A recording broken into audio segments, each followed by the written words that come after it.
Welcome to Lesson 1-6,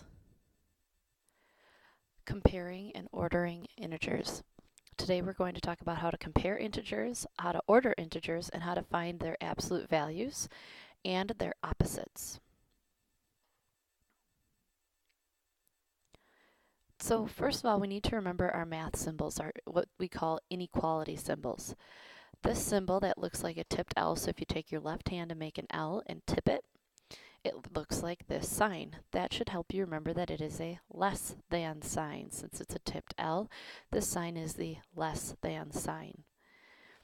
The sign that goes opposite and does not look like a tipped L must be greater than. So it is important to note that these have their own specific names. You can't just use, oh, the one to the left, the one to the right. You need to be able to tell me that this one is less than, this one is greater than, and then this sign we all know it's the universal symbol for equal. Okay, we can also add to this an equal sign with a slash is not equal to. And later on down the road we'll be adding a little bit more with these inequality signs. Alright, so the first thing you need to know is what is an integer? An integer, by definition, is the set of all numbers, all whole numbers, I apologize, the set of all whole numbers, their opposites, and 0. So all negative numbers, 0, and whole numbers. Remember, whole numbers are numbers without a fraction or without a decimal. So it's your whole pizza, not your whole pizza and a part of your pizza, your whole pizza. So if I wrote down this, that is not a whole number, so it's also not an integer. Okay. The difference between integers and whole numbers is that integers can include the negative numbers, whole numbers cannot. So again, your examples are -9, -3, 0, 3, and 6. These are all integers. Right, so what is an integer? We said an integer is all whole numbers, 0, and all the opposites of the whole numbers. And how is this different from a whole number? Well, a whole number could be just a 5, a 6, 7, 22. It cannot have any negatives. Whereas an integer can have negatives and positives and 0, and whole numbers cannot. So when you look at a number line, all the numbers that you would see on a number line are considered to be integers.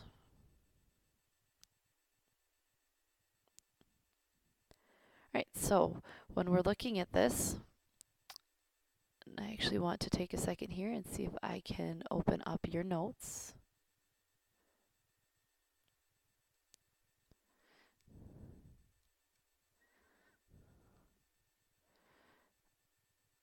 Okay, you do have this page. So what I want you to do is I want you to take a minute, pause, and I want you to determine which numbers are just whole numbers, which numbers are just integers, and which numbers fit into both. When you come back, we'll go over your answers. Alright, so since -47 is negative, it is only an integer. 12 can be a whole number because it's positive, meaning it's also an integer, so it would fit in both. -100 can only be an integer because it's negative. 9,034 can be both because it's positive. -8 is an integer because it's negative. 0 is an integer because 0 is not a whole number. 456 and 95 would also both be considered whole numbers and integers because it is a whole number. Any whole number is an integer, but not all integers are whole numbers.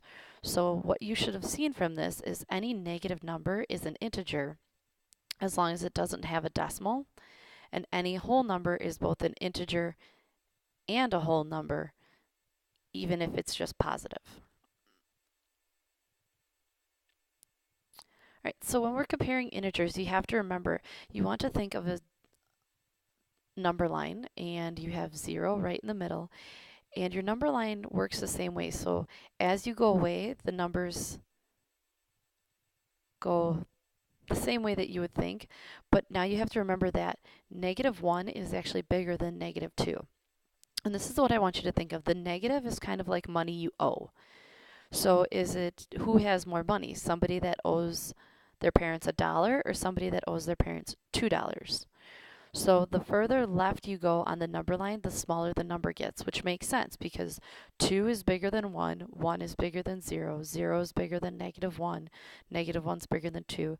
So your numbers going this way are always less in value.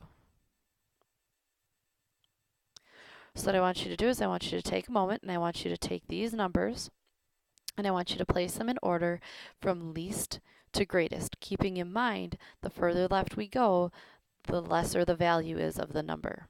When you come back, we'll go over your answer. All right, so you should have gotten -50, -21, -15, -2, 0, 4, and 10. I know this is a 50, but because it's -50, it's actually smaller than all of these numbers. So you have to think of it this way. It's just like our timelines in social studies.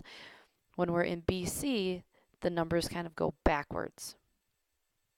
Okay? And it's backwards in thinking. The bigger the negative number, the less it's actually worth.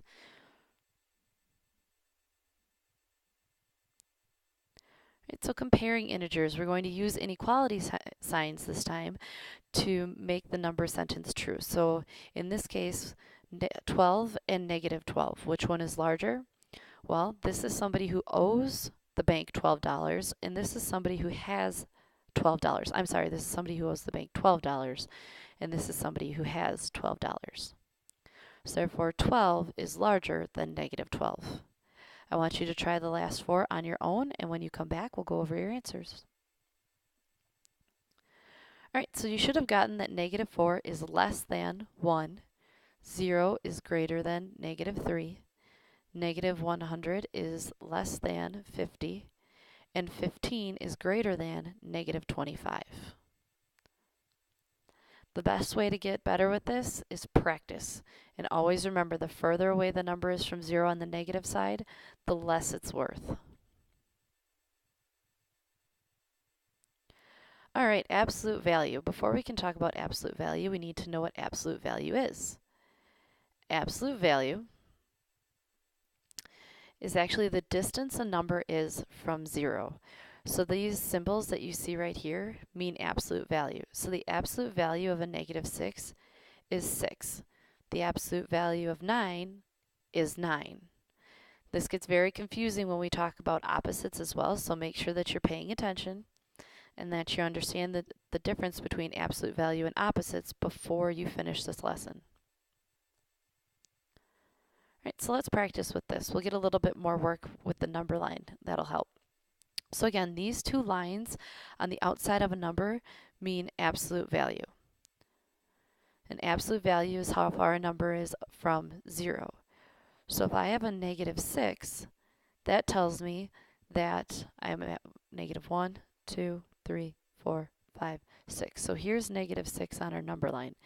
That's 1, 2, 3, 4, 5, 6 spaces away from 0. So the absolute value of 6 would be, or I'm sorry, the absolute value of -6 would be 6. So now, when we're working with a positive 6, 1, 2, 3, 4, 5, 6, again, we're still 6 spaces from 0, 1, 2, 3, 4, 5, 6. So again, the absolute value is 6. I know this one's confusing because we think, oh, well, if the absolute value of -6 is 6, then this should be -6. That's not the case. All absolute value answers should be positive because you're only counting the number of spaces they are away from 0. It doesn't matter which direction, it just matters how far away they are.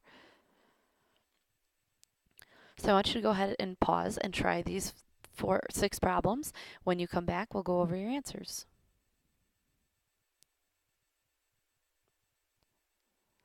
All right, so for -9, you should have gotten 9.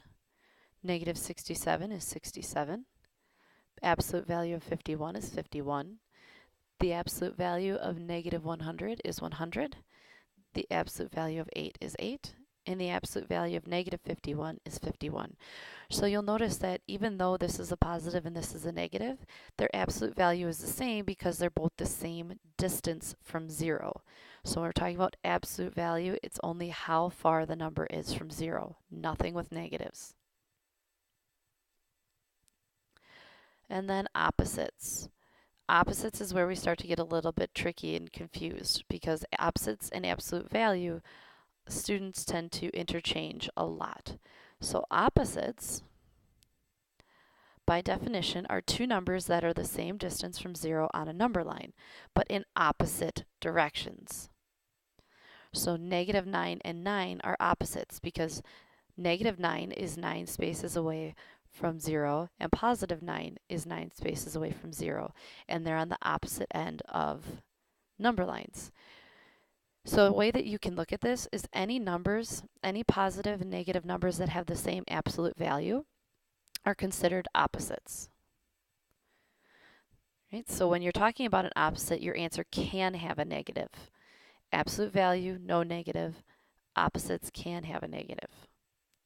Absolute value is how far away you are from 0. Opposites are the same distance from 0. Alright, so we can try this by looking at negative 9.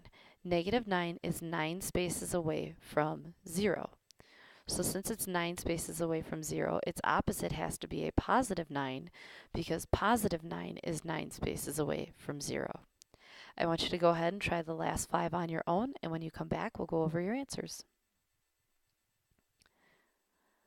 Alright, so in this case, the opposite of 10 would be negative 10 because this is 10 spaces away from 0 on the positive side, so we need to be 10 spaces away from 0 on the negative side. Again, we're on the positive side, so now our answer should be negative, and since we're 45 spaces away from 0 on this side, 45 spaces from 0 on the negative side would give us negative 45. Then for negative 89, you should have gotten 89. Negative 121 would be 121, and positive 67's opposite would be negative 67. All right, for your post on Edmodo tonight, I want you to solve these three problems. 1, I want you to list these numbers in order from greatest to least. Okay, make sure that you paid attention to that, greatest to least. So that's number 1. Number 2, I want you to give me the opposite of these two numbers. So when you type in your answers, you should have 1 and then list your numbers. And then 2, you should have the opposite and then a semicolon and the other opposite. And then for 3, I want the absolute value of each of these numbers. So again, absolute value of the first one and then the absolute value of the second one. Don't forget that semicolon in between because that shows me that you're splitting up your answers. As always, if you have any questions, make sure to post them to Edmodo so we can go over them in class tomorrow.